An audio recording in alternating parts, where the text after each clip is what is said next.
Right, so you just gotten back from Token2049 in Singapore. You were there for the first week of October. Can you give us a wrap up on how the event went and your thoughts? Yeah, I've just recovered. It was a big week. It was the biggest token that I've been to.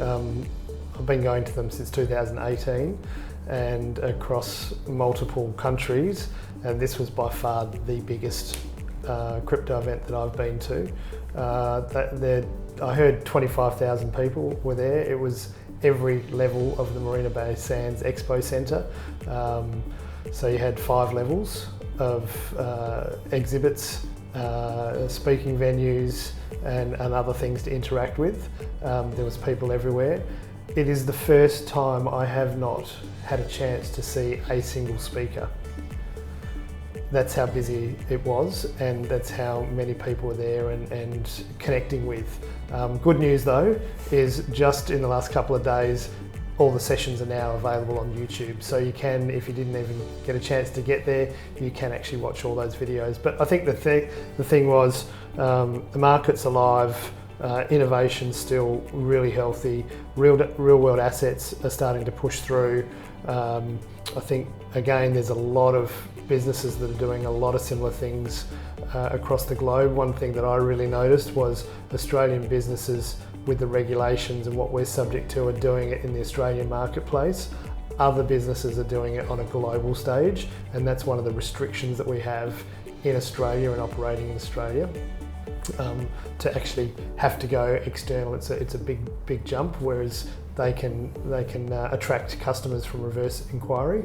Everyone was there to do a deal. Everyone's there to expand. Everyone's prospering. I think there's capital flowing into the sector as well. Some really good speakers, not that I went to them, but Eric Trump was there. Extra security all the way through the conference. When he was speaking, that was a packed out session where people couldn't even get into the room and were standing outside sort of hustling and trying to get in. Overall, a lot of the bigger players were spending a lot of money. I was really blown away by Tron and Justin Sun, how much money they were investing to personally expand his personal brand as opposed to Tron. So that was quite evident through. But there was a lot of other exhibitors as well, so they're starting to branch out into health and lifestyle, luxury items like watches and cars and things like that. So they were all bouncing around. But look, I'm pretty excited. We're going to have some big announcements over the next couple of months with arrangements and deals and strategic partnerships that we've put together.